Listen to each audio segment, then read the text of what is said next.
Hello दोस्तों, कैसे हैं आप लोग। तो आज के लेक्चर हम लोग पढ़ने वाले हैं टेलीस्कोप के बारे में। ठीक, इसके पहले वाले वीडियो हम लोगों ने समझा था कि सिंपल माइक्रोस्कोप क्या होता है और कंपाउंड माइक्रोस्कोप क्या होता है। ठीक, इसी के साथ हम लोगों ने पढ़ा था कि विजुअल एंगल क्या होता है। ये जो विजुअल एंगल का कॉन्सेप्ट है वो टेलीस्कोप के कॉन्सेप्ट में यूज होने वाला है, इसलिए आपने अगर वो लेक्चर नहीं देखा तो पहले आप उसे देख लीजिए। ठीक है, चलिए। तो टेलीस्कोप कितने टाइप्स के होते हैं? ये दो प्रकार के होते हैं। एक होता है रिफ्रैक्टिंग टेलीस्कोप, ठीक है, एक होता है रिफ्लेक्टिंग टेलीस्कोप। एक आपका क्या होता है? रिफ्रैक्टिंग टेलीस्कोप, ये ज्यादा इंपॉर्टेंट होता है बोर्ड एग्जाम के लिए। और जो सेकेंड होता है रिफ्लेक्टिंग टेलीस्कोप, ठीक है। इसका सिर्फ रे डायग्राम पूछा जाता है, आपके न्यूमेरिकल और डेरिवेशन किससे आते हैं? रिफ्रैक्टिंग टेलीस्कोप से आते हैं। ठीक है, तो आइए अब इसी को हम लोग नाम देते हैं, इसी को एक नाम से और पढ़ा जाता है एस्ट्रोनॉमिकल टेलीस्कोप। तो हम लोग पढ़ने वाले हैं astronomical telescope.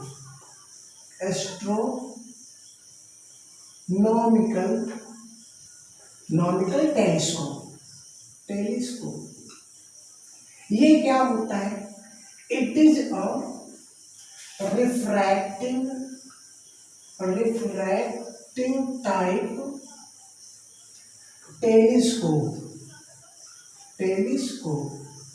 used to see heavenly bodies like stars, planets, satellites etc। ठीक, बहुत सारी चीजों को। तो ये एक रिफ्रैक्टिंग टाइप का टेलीस्कोप होता है जिसकी हेल्प से हम लोग क्या देख सकते हैं? स्टार्स को देख सकते हो, है ना। हमको पता है चंदा मामा को भी आप इससे बहुत क्लियर देख सकते हो, प्लैनेट्स देख सकते हो, सैटेलाइट्स देख सकते हो, और बहुत सारी चीजें ऐसी हैं जिनको आप एस्ट्रोनॉमिकल टेलीस्कोप से देख सकते हो। ठीक है, तो इसका कॉन्सेप्ट क्या होता है? तो इसको समझने के लिए पहले हम लोग समझ लेते हैं विजुअल एंगल। आइए आपको समझाने का प्रयास करते हैं विजुअल एंगल क्या होता है। जैसे ये आपकी आंखें हैं, ये आपकी क्या है? आंखें हैं, मिक्की माउस है ना, मिक्की माउस। हाँ, ये आपकी आंखें हैं। अच्छा, चलो, यहाँ पे कोई ऑब्जेक्ट रखा हुआ है, ये क्या हमारा ऑब्जेक्ट है। ठीक, यहाँ पे रेटिना होता है, तो यहाँ से एक एंगल ऐसे रेज निकलती है ऐसे, यहाँ पे एंगल बनता है अल्फा। क्या बनता है? अल्फा। ठीक, तो हमारी जो इमेज है वो इमेज फॉर्म हो रही है CD, कितनी फॉर्म हो रही है? CD। ठीक है, इसी एंगल को ऑब्जेक्ट के द्वारा जो हमारी आंखों पर एंगल बनता है इसी को हम लोग बोलते हैं विजुअल एंगल। क्या बोलते हैं? Visual angle. अगर यही ऑब्जेक्ट और नजदीक हो जाए, क्या हो जाए? नजदीक हो जाए, यहाँ पे आ जाए, तो अब रेंज कुछ ऐसे आई और हमारा जो इमेज है वो CD डैश बड़ा बन जाता है। तो जो आपका टेलीस्कोप होता है इसका काम ही यही होता है। ये करता क्या है? जो दूर की ऑब्जेक्ट होती है कई गुना उनको नजदीक ला देता है। ध्यान देना, माइक्रोस्कोप क्या करता है? इमेज की साइज को बढ़ा देता है, कई गुना उसकी साइज ज्यादा कर देता है। लेकिन टेलीस्कोप क्या करता है? ये कई गुना इमेज को मतलब ऑब्जेक्ट को आपके नजदीक ला देगा। तो यही चीज होता है। आप कह सकते हो विजुअल एंगल जितना बड़ा होगा ना आपको ऑब्जेक्ट उतनी ही बड़ी दिखाई देगी। तो विजुअल एंगल होता क्या है? ऑब्जेक्ट आंखों पर जितना एंगल बनाता है उसको हम लोग क्या बोलते हैं? विजुअल एंगल बोलते हैं। इसका जो मैग्नीफाइंग पावर का जो फार्मूला होता है वो बीटा अपॉन अल्फा होता है। m is equal to beta upon alpha. ये दो कॉन्सेप्ट आपको समझने के। अब आइए हम लोग बात करते हैं इसके डायग्राम की। ठीक है, इसको मिटा दे रहे हैं। It is a refracting type telescope. ठीक है, एक रिफ्रैक्टिंग टाइप का टेलीस्कोप होता है जिसको हम लोग किस लिए यूज करते हैं? हेवनली बॉडीज, आकाशीय पिंडों के लिए, बहुत दूर के ऑब्जेक्ट के लिए। ठीक है, जैसे कौन से? स्टार्स। हमको स्टार छोटे क्यों दिखाई देते हैं? देखो, कुछ ऐसे प्लैनेट्स हैं जो आपकी अर्थ से भी बड़े हैं, लेकिन हमको क्या होते हैं? बहुत स्मॉल दिखाई देते हैं, बहुत छोटे दिखाई देते हैं। क्यों? क्योंकि वो जो हमारी आंखों पर एंगल बनाते हैं ना, ठीक, वो हमारी आंखों के एंगल बनाते हैं बहुत दूर होते हैं। ठीक है, तो आंखों जो एंगल बनाते हैं बहुत स्मॉल बनाते हैं। क्या करते हैं? बहुत स्मॉल। विजुअल एंगल बहुत छोटा होता है, इसलिए हमको क्या दिखाई देते हैं? बहुत छोटे दिखाई देते हैं। ठीक है, तो आप ऐसे समझ सकते हो सैटेलाइट को, प्लैनेट्स को और स्टार्स को देखने के लिए हम टेलीस्कोप का यूज करते हैं, एस्ट्रोनॉमिकल टेलीस्कोप का यूज करते हैं। तो बात आती है ये वर्क कैसे करता है। ठीक, इसका डेरिवेशन क्या होगा, तो आइए समझते हैं। इसको मिटा ले रहे हैं, रे डायग्राम बनाते हैं। तो इसमें जो पहला लेंस होता है आपका ऑब्जेक्टिव, ये जस्ट अपोजिट होता है इसके माइक्रोस्कोप के। माइक्रोस्कोप में पहला लेंस हमारा क्या था, छोटा था, दूसरा लेंस क्या था, बड़ा था। लेकिन यहाँ पे क्या होगा आपका, ये जो पहला लेंस है ये बड़ा होता है, ठीक है। पहला लेंस हमारा क्या होगा, ऑब्जेक्टिव लेंस कह सकते हैं इसको, ऑब्जेक्टिव लेंस, इधर लिख लेते हैं ऑब्जेक्टिव लेंस है ना, ऑब्जेक्टिव लेंस LO नाम, LO ये क्या होता है, बड़ा होता है, ठीक है। यहाँ पे प्रिंसिपल एक्सिस है, अच्छा बहुत दूर लगभग इनफाइनाइट में हमारी ऑब्जेक्ट रखी हुई है, ठीक है। ऑब्जेक्ट यहाँ पर रखा हुआ है, ये AB एक क्या है, ऑब्जेक्ट है। हमको पता है इन्फिनिटी पे अगर ऑब्जेक्ट होगा तो वहां से रेज कैसी आएंगी, पैरेलल रेज आएंगी। तो क्या होगा, ऐसे बना लो भाई, पैरेलल रेज मान लेते हैं, एक रेज ऐसे आ रही है,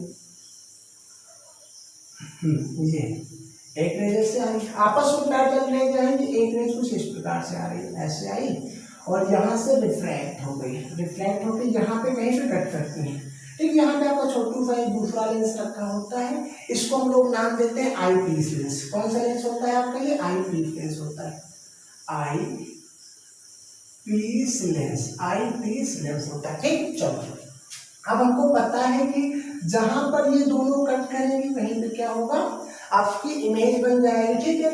ये कहाँ पे कट करेंगे, अगर पैरेलल रेज आएंगे तो फोकल प्लेन पे कट करती है, आप कह सकते हो फोकस पे कट करेंगे, तो यहाँ पे क्या होता है आपका फोकस होता है, ऑब्जेक्टिव लेंस का फोकस यहाँ पे है। अच्छा इसका नामकरण कर दो A' और कितना हो जाता है, B' हो जाता है, ठीक है। अच्छा इस लेंस के लिए आई पीस लेंस की जो फोकस है वो आप FE सपोज कर लो, यहाँ पे भी सपोज कर लो FE' हो गया, ठीक है। अच्छा ऑब्जेक्टिव लेंस से ये फोकस की डिस्टेंस कितनी होगी, फोकल लेंथ हमने सपोज कर लिया FO, कितनी हो गई, FO हो गई, ठीक है, FO।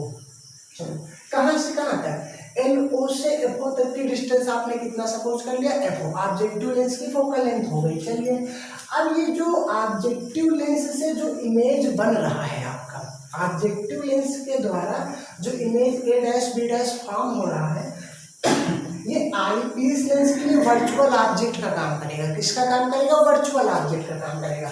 और इसकी डिस्टेंस आप सपोज कर सकते हो UE। आई पीस लेंस की जो है, आई पीस लेंस से किसकी डिस्टेंस है, ऑब्जेक्ट की डिस्टेंस, और ऑब्जेक्ट कैसा, वर्चुअल ऑब्जेक्ट है। अच्छा ये पैरेलल ले जाएंगे, मान लेते फोकल फोकल है, इसको आप पीछे बढ़ा दो ऐसे करके, ठीक है, A' B' यहाँ पे करके लिख देते हैं। अच्छा दूसरी कहाँ से आती है, ऑप्टिकल सेंटर से होके आएगी, ऐसे करके ऐसे, इनको भी आप पीछे बढ़ा दो, जहाँ पे मिलती है वहीं पे हमारा क्या बन जाएगा, इमेज बन जाएगी, क्या बन जाएगी, इमेज, ठीक है। इतनी बात होगी, इसका नामकरण कर दो A' और कितना, B', ये आपका होता है।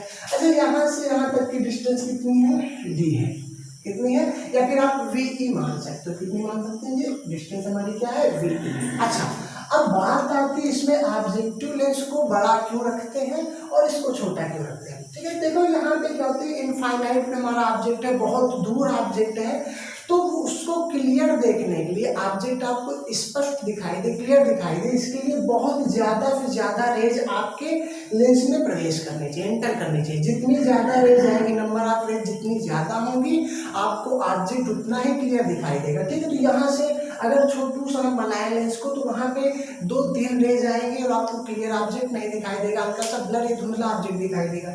लेकिन ये लेंस बड़ा करने से यहाँ से बहुत सारी रेज आती हैं और यहाँ पे एंटर करती है। अच्छा ये छोटा क्यों बनाया जाता है, अब यहाँ से रेज आएंगे, वो आपकी आंखों की सारी रेज क्या हो जाए, कंबाइन होकर आपकी आंखों तक पहुंचे और आपको क्या दिखाई दे रहा है, जो ऑब्जेक्ट है, ठीक है, ऑब्जेक्ट की जो इमेज है वो बहुत क्लियर दिखाई देती है। तो ये आपका पूरा था क्या, रे डायग्राम इसका था। चलिए एक बार फिर से समझते हैं। AB हमारी कोई ऑब्जेक्ट है, मान लेते हैं इन्फिनिटी पे है, ये ऑब्जेक्टिव लेंस है, LO यहाँ से आपस में पैरेलल रेज आती है, कहाँ पे कट करती है, फोकल प्लेन पे, कहाँ पे कट करती है, फोकल प्लेन पे, ठीक है। ये आई पीस लेंस है, इसका नाम लिख दो LE, आई पीस लेंस हो गया, ठीक है। अच्छा आई पीस लेंस के लिए जो इमेज A' B' बनता है, ये वर्चुअल ऑब्जेक्ट का काम करता है। आई पीस लेंस से यहाँ तक की डिस्टेंस UE हो जाती है, ऑब्जेक्टिव लेंस से फोकल लेंथ कितनी होती है, FO हमने सपोज कर दी, ठीक है। हमको निकालना क्या, मैग्नीफाइंग पावर फाइंड करना है, क्या फाइंड करना, मैग्नीफाइंग। अच्छा ये जो है, अगर यहाँ से आप देखो तो आपकी आंखें यहाँ पे हैं, मतलब आप भी टेलीस्कोप यूज नहीं करो, बिना टेलीस्कोप के जो ऑब्जेक्ट है वो हमारी आंखों पे कितना एंगल सबटेंड करता है, अल्फा एंगल सबटेंड करता है, ठीक है। अगर ये अल्फा है तो अपोजिट एंगल ये भी आपका कितना हो जाएगा, अल्फा हो जाएगा। अब आप टेलीस्कोप लगा के, इंस्ट्रूमेंट लगा के इसका यूज कर रहे हो, तो यहाँ पे जो एंगल बनता है वो हमारा होता है बीटा, ठीक है। ये क्या अल्फा क्या है, अल्फा ऑब्जेक्ट के द्वारा जो एंगल बन रहा है, ठीक है। आप टेलीस्कोप नहीं लगाए हुए हो तब, अगर आप टेलीस्कोप लगा के यहाँ से देखोगे तो जो एंगल बनता है वो कितना हो जाता है, बीटा हो जाता है। क्या हो जाता है, बीटा हो जाता है। अब हमको निकालना है मैग्नीफाइंग पावर, मैग्नीफाइंग पावर। इसका फार्मूला होता है n = बीटा अपान में अल्फा। बीटा क्या होता है, फाइनल इमेज के द्वारा सबटेंड एंगल होता है। अल्फा क्या होता है आपका, अल्फा जो होता है ऑब्जेक्ट के द्वारा सबटेंड एंगल, कहाँ पर, हमारी आंखों पर एंगल होता है, ठीक है। असल में जो एंगल होते हैं अल्फा और बीटा ये बहुत स्मॉल है। अल्फा बीटा क्या है, बहुत स्मॉल है, तो आप बीटा को tan बीटा लिख सकते हो, अल्फा को हम लोग कितना लिख सकते हैं, tan अल्फा लिख सकते हैं। अब यहाँ पे tan बीटा, यहाँ पे आ जाओ, ऐसे देखिएगा, इसको यहाँ पे बना लो भाई, ये a डैश और ये कितना है b डैश, यहाँ पे कितना है, बीटा है। तो tan बीटा बराबर कितना हो जाएगा, परपेंडिकुलर, मतलब a डैश b डैश अपान में बेस। a डैश से ये डिस्टेंस कितनी मान लो, इसको हम लोग मान लेते o, ठीक है। a डैश e तक की डिस्टेंस कितना है, ue है। अच्छा ये इस साइड में आपकी रेज ऐसे आ रहे हैं, ठीक है। तो ये क्या है, इंसिडेंट रे के अपोजिट डायरेक्शन, ये क्या हो जाएगा, माइनस का ue हो जाएगा। tan बीटा को एक बार फिर से समझते हैं, tan बीटा बराबर a डैश b डैश अपान में बेस। बेस कितना है, ue है, इंसिडेंट रे के अपोजिट डायरेक्शन में है तो माइनस का ue हो जाएगा अपान में tan अल्फा। tan अल्फा है, इसका परपेंडिकुलर कितना है, a डैश b डैश अपान में बेस। अब tan अल्फा यहाँ से यहाँ तक की लेंथ कितनी है, फोकल लेंथ fo के इक्वल है, तो इसको हम लोग लिख देंगे क्या, fo। ये पॉजिटिव होगा क्योंकि इंसिडेंट रे की डायरेक्शन में, a डैश से b डैश आपका क्या हो जाएगा, कैंसिल हो जाएगा, fo आपका ऊपर हो जाएगा और ue नीचे, माइनस fo अपान में क्या हो गया, ue हो गया। तो ये किसका फार्मूला होता है, मैग्नीफाइंग पावर का फार्मूला होता है। कितना आ गया, m = -fo अपान में कितना, ue आ गया। ये किसका फार्मूला, मैग्नीफाइंग पावर का फार्मूला, ठीक है, बहुत सिंपल है। tan बीटा कितना, perpendicular a dash b dash अपान में बेस कितना है, ue है, ठीक है। tan alpha perpendicular a dash b dash अपान में बेस कितना, fo हो गया। कैंसिल करते हो डैश बी डैश को, माइनस fo अपान में ue आ गया। इतना मैग्नीफाइंग पावर होता है। अब यहाँ पे दो केसेस होते हैं, हो सकता है ये जो आपकी इमेज है ये इन्फिनिटी में बने, कहाँ पे बने, इन्फिनिटी बने। ये भी हो सकता है कि ये कहाँ पे बने, बहुत नज़दीक, मतलब डी पर बन जाए, 25 सेंटीमीटर बन जाए, है ना। तो आप कह सकते हो केस फर्स्ट, केस सपोज कर लेते हैं हम लोग, case first when object is formed at D, ठीक, कहाँ पे बना है, डी पे बना है। अच्छा अगर डी पे बनेगा तो जो VE है आपकी ये किसके इक्वल हो जाएगा, इधर ऑब्जेक्ट बन रहा है तो आपका माइनस डी हो जाएगा, यू जो होगा वो माइनस के ue के इक्वल हो जाएगा। फोकल जो है वो FE, आपका फोकल इधर है, सेकेंड फोकस की बात करें FE हो जाएगा। फार्मूला रखते हो 1/f = 1/b माइनस का 1/u, माइनस का 1/u। 1/f की जगह FE रखते हैं हम लोग, 1/v की जगह माइनस का d, माइनस 1/u की वैल्यू कितना है, माइनस का ue है, ठीक। 1/fe माइनस से इधर आके क्या हो जाता है, plus 1/d equal 1/ue। 1/ue की वैल्यू आप इक्वेशन फर्स्ट में रखते हो, फ्रॉम इक्वेशन फर्स्ट। तो यहाँ पे m = -fo, ठीक है। 1/ue की वैल्यू आ गई है 1/fe plus 1/d, m = -fo अपन fe अगर हम कॉमन लेंगे, अगर यहाँ से भी कॉमन लेंगे तो कितना हो जाएगा, 1 प्लस fe नहीं है तो हम लोग करते क्या, मान लेते हैं यहाँ पे fe से मल्टीप्लाई कर रहे हैं, fe से क्या कर रहे हैं, डिवाइड कर रहे हैं। तो 1/fe हमारा कॉमन हो गया, बचेगा 1/fe कॉमन हो जाएगा तो बचेगा fe/d, fe अपान में कितना d। तो ये आपका क्या होता है, फार्मूला होता है। हमने क्या किया, 1/Fe कॉमन ले लिया, तो यहाँ पर बचा 1, Fe नहीं था तो Fe अपान में कितना हो गया, D हो गया। तो ये कब फार्मूला है, जब आपकी इमेज कहाँ बनती है, आपकी इमेज बन रही है D पर, ठीक है, कहाँ बने, 25 सेंटीमीटर बन रही है। तो m = -FO/Fe, 1 + Fe अपान में कितना होता है, D होता है। कितना होता है भैया, D होता है। चलो इतनी बातें हो गई। अच्छा, सेकेंड केस क्या हो सकता है, कि आपकी इमेज, ठीक है, इमेज ये जो है वो कहाँ बन रही है, इन्फिनिटी बन रही है, ठीक है, रिलैक्स आई। अगर इन्फिनिटी बनेगी तो हम बहुत नॉर्मल आंखों से देखेंगे, रिलैक्स होकर देखेंगे, इमेज हमारी कहाँ बन रही है, इन्फिनिटी फॉर्म हो रही है। तो इसको भी हम समझ लेते हैं क्या होता है। केस सेकेंड की बात करते हैं।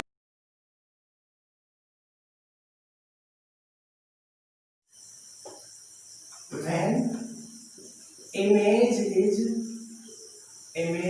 is formed at infinity, image कहाँ बन रहा है, इन्फिनिटी बन रहा है, ठीक है। VE इक्वल हो जाएगा इन्फिनिटी, आपका है ना, U जो है वो माइनस के UE इक्वल हो जाएगा, और F जो है वो FE equal 1/FE equal 1/VE minus 1/U, 1/F equal 1/V minus 1/U। अच्छा, FE की जगह कितना रखोगे आप, 1/FE है ना, equal to 1/,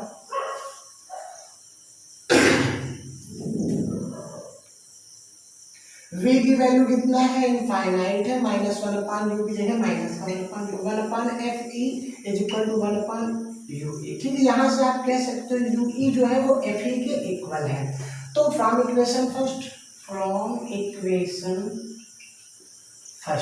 m is equal to -FO -FO/UE, UE की वैल्यू कितना रखेंगे, FE रखेंगे, तो आपका ये फार्मूला आ जाएगा -FO/FE। कभी कभी आप निगेटिव का साइन यहाँ पे नहीं रखते हो, नहीं दिया होता, यहाँ पे निगेटिव साइन सिर्फ ये प्रदर्शित कर रहा है, ये शो कर रहा है कि आपकी जो इमेजेस बन रही वो इन्वर्टेड है, रियल और कैसी बन रही है, इन्वर्टेड बन रही, ठीक है। तो आप ऐसा समझ सकते हो। चलो इतनी बातें हो गई हमारे किसके बारे में, ऑब्जेक्टिव लेंस के बारे में। कब होता है, जब इन्फिनिटी बन रहा हो फार्मूला तो -FO/FE होता है, जब रिलैक्स साइन पे बन रहा हो तो इसका डेरिवेशन हम लोगों ने सीख लिया, ठीक है। तो अब इससे रिलेटेड हम लोग कुछ न्यूमेरिकल्स की बात करते हैं, तो आगे न्यूमेरिकल को सॉल्व करते हैं। इसको मिटा दो, चलिए।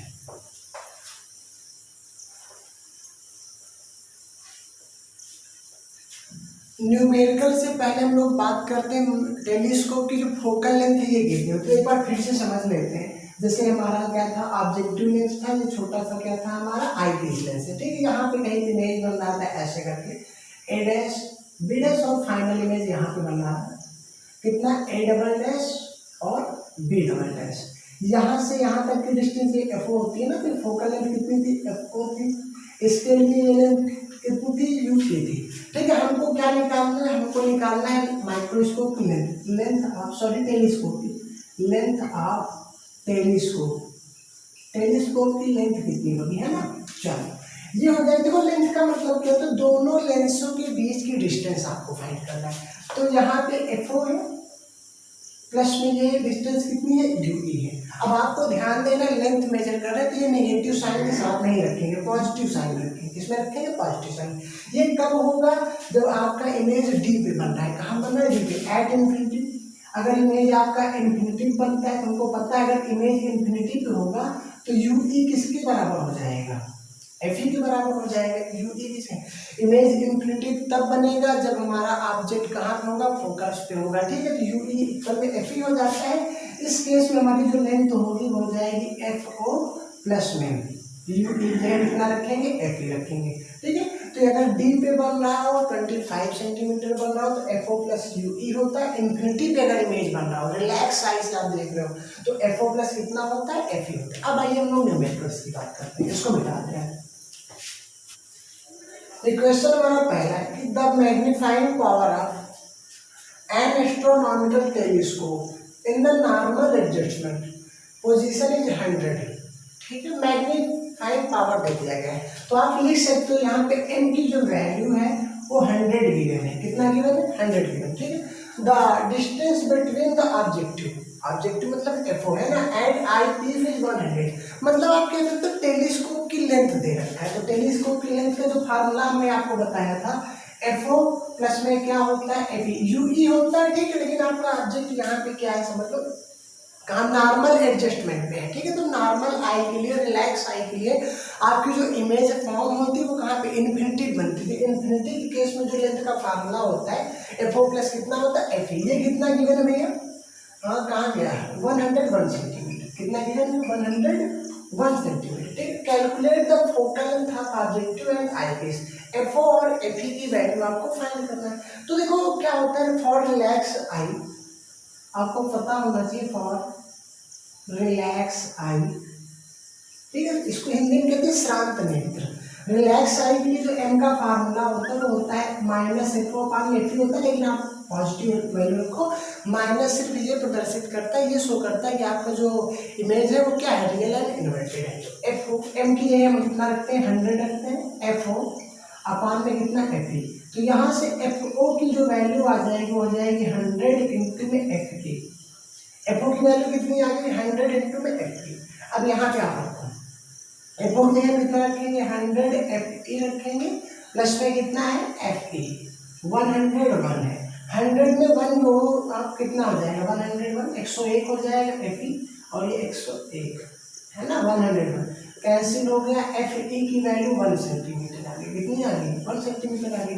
तो यहाँ से एफ ओ कितना आना चाहिए भाई 100 इंटू 1, आपका जो ऑब्जेक्टिव लेंस की फोकल लेंथ कितनी हो जाएगी यहाँ पे 100 सेंटीमीटर।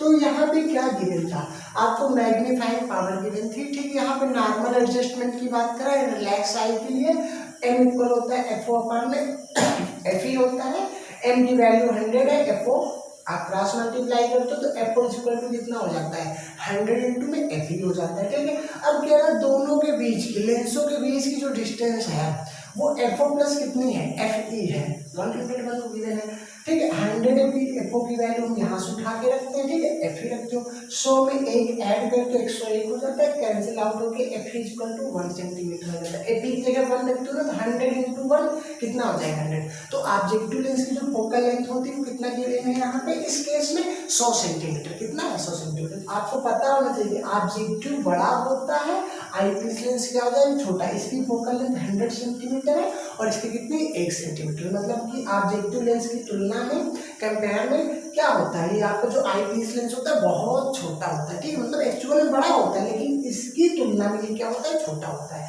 तो आइए हम लोग सेकंड न्यूमेरिकल की बात करते हैं, इसको मिटाते हैं।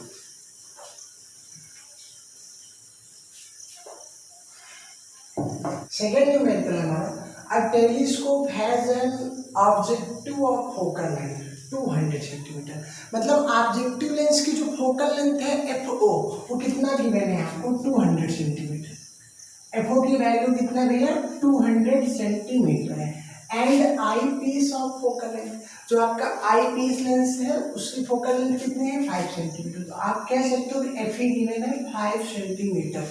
Calculate its magnifying power, M की वैल्यू फाइंड करना हम लोगों को, when the final image is formed at infinity, ठीक है।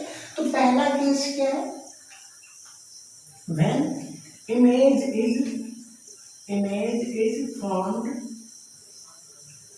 एट इंफिनिटी, इंफिनिटी फॉर्म होता है हमारे मैग्नीफाइंग का पावर का फार्मूला होता है एफ ओ अपान में एफ ई, आप नेगेटिव साइन ना रखो, एफ ओ की वैल्यू कितना है 200 है, एफ ए कितना गिवन है 5 सेंटीमीटर, तो डिवाइड करते 40 आ जाता है। तो आपका इस केस में मैग्नीफाइंग पावर कितना है 40। तो अभी इस 40 का मतलब क्या है, इस 40 का मतलब ये है कि जो आपकी इमेज है, ठीक है, मतलब ऑब्जेक्ट जो है वो कहाँ पे आ जाएगा 40 गुना करीब आ जाएगा, ठीक, उसकी साइज 40 गुना नहीं बढ़ेगी, वो क्या हो जाएगा ऑब्जेक्ट आपका 40 गुना नजदीक आ जाएगा।